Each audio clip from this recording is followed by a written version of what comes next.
అందరికీ నమస్తే। ఈరోజు వీడియో వచ్చేసి మంచి టిప్స్ అండి। మనము క్యాప్సికమ్ ఫ్రై చేస్తాం కదా, క్యాప్సికమ్ ఫ్రై చేసేటప్పుడు క్యాప్సికమ్ ఫ్రై అనేది మరింత టేస్టీగా రావాలంటే ఇది ఒక్కటి వేస్తే చాలండి, చాలా టేస్టీగా ఉంటుంది। చూడండి, ఇలా క్యాప్సికమ్ అంతా బాగా మగ్గనివ్వాలి। ఫస్ట్ మగ్గనిచ్చిన తర్వాత ఉప్పు, కారం, పసుపు ఈ ఇంగ్రీడియంట్స్ మామూలే కదండి, ఇవి ప్రతి ఒక్క కర్రీలో వేస్తాము। ఇవి వేసిన తర్వాత మనం ఏం చేయాలంటే, ఇప్పుడు మసాలాలన్నీ వేసేసినాం కదా, ధనియాల పొడి అవన్నీ చూడండి, ఇలా పల్లీల పొడి మిక్సీ పట్టేసి బరకగా పట్టి వేసేసి కలిపేసినామంటే చాలా టేస్టీగా ఉంటుందండి। ఈ పల్లీ పొడి వేయడం వల్ల టేస్ట్ అనేది ఇంకా రెట్టింపు అవుతుంది, చాలా బాగుంటుంది। ఈ ఫ్రై అనేది కూడా మామూలుగా పొడిలాడుతూ వస్తుందండి ఈ పొడి వేయడం వల్ల, పల్లీల పొడి। ఇదొక్క పొడి వేయండి, సూపర్గా ఉంటుంది। క్యాప్సికమ్ ఫ్రై అయితే తినని వాళ్ళు కూడా ఇష్టంగా తింటారు।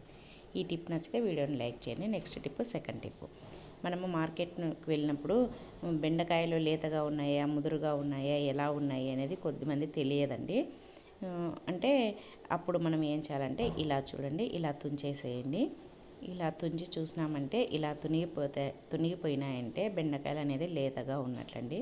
మనం మార్కెట్కి వెళ్ళినప్పుడు ఇలా ఓపికగా తెచ్చుకొని చేసుకున్నామంటే కర్రీ కూడా చాలా బాగుంటుందండి। లేత బెండకాయలు కనుక్కోవడానికి ఇదొక ట్రిక్ అండి। ఈ టిప్ నచ్చితే వీడియోని లైక్ చేయండి। నెక్స్ట్ టిప్ అండి, థర్డ్ టిప్, అదేంటంటే మనం వెల్లుల్లిని ఒలుచుకుంటాం కదా, అలా ఒలుచుకున్నప్పుడు ఈ పొట్టును అనేది అస్సలు పడేయకుండా ఒక దేంట్లోనన్నా ఒక కవర్లో అలా వేసి పెట్టండి।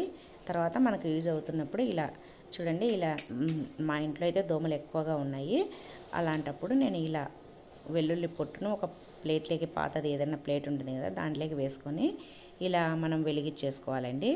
ఇలా అంటియడం వల్ల ఈ వెల్లుల్లి పొట్టు అనేది పొగ వస్తుందండి బాగా। ఈ పొగ అంతా ఇల్లంతా పట్టించినామంటే దోమలు అనేది అస్సలు ఉండవండి। ఈ దోమలన్నీ ఇంకా ఎక్కడెక్కడ ఉన్నా కూడా అన్నీ పడిపోతాయి ఈ స్మెల్కు। ఇది స్మెల్ ఘాటుగా ఉంటుంది, ఒక రకమైన స్మెల్ వస్తుందండి। స్మెల్ అయితే చాలా బాగుంటుంది మనకైతే, దోమలు అయితే అన్నీ పోతాయండి। ఈ టిప్ నచ్చితే వీడియోని లైక్ చేయండి। నెక్స్ట్ టిప్ అండి, ఫోర్త్ టిప్, మనం రసం కానీ కర్రీల్లో కానీ టమాటాలు వేస్తుంటాం కదా, మనం రసం కూడా బాగా రెడ్గా రావాలన్నా, తర్వాత కర్రీలో టమాటాలు వేస్తాం కదా, కర్రీ కూడా రెడ్గా చూడడానికి కలర్ఫుల్గా ఉండాలన్నా, మనము కర్రీ చేసేటప్పుడు కానీ రసం చేసేటప్పుడు కానీ ఇలా బాగా పండిన టమాటాలు తీసుకొని రసం పెట్టండి, చాలా బాగుంటుంది। కలర్ కూడా చాలా బాగుంటుంది, మనం కారం ఎక్కువ వేయాల్సిన అవసరం లేకుండా కలర్ కూడా రెడ్గా వస్తుందండి। ఈ టిప్ నచ్చితే మీరు వీడియోని లైక్ చేయండి। తర్వాత నెక్స్ట్ టిప్ అండి, మనము ఉప్పు డబ్బాలో పోసి పెడతాం కదా, అలా పోసినప్పుడు ఒక్కొక్కసారి తేమ అనేది వస్తుందండి, తేమ వచ్చి ఉప్పు అంతా కరిగిపోతూ ఉంటుంది। అలా తడిగా ఉన్నా కూడా మనకు కూడా బాగుండదు కదా, అందుకోసం అనేసి ఉప్పు ఎప్పుడు ఫ్రెష్గా ఉండాలి, పొడిలాడుతూ ఉండాలి, చెమ్మ చేరకుండా ఉండాలి అంటే ఏం లేదండి, ఇలా ట్రై చేయండి। 2 పచ్చిమిర్చి తీసుకొని మనం ఉప్పు డబ్బా ఏదైతే ఉందో దాంట్లోకి వేసేసేయండి। ఇలా వేసేసి మనం మూత పెట్టేసుకున్నామంటే ఉప్పు అనేది చెమ్మ రాకుండా ఉంటుంది, ఎప్పుడు ఫ్రెష్గా ఉంటుంది।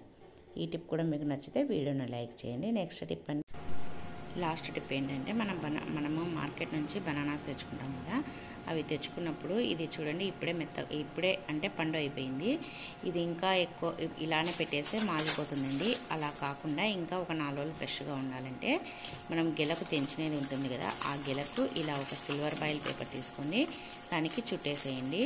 ఇలా చుట్టేసి పెట్టేసినామంటే ఒక 4-5 రోజులు ఇంకా ఫ్రెష్గా ఉంటాయండి। ఈ టిప్ నచ్చితే వీడియోని లైక్ చేయండి। వీటిలో మీకు ఏ టిప్ నచ్చిందనేది కూడా తప్పకుండా కామెంట్ చేయండి। ఈ వీడియో చూసినందుకు థ్యాంక్ యూ ఫర్ వాచింగ్। మరి ఒక వీడియోతో మళ్ళీ కలుద్దాం।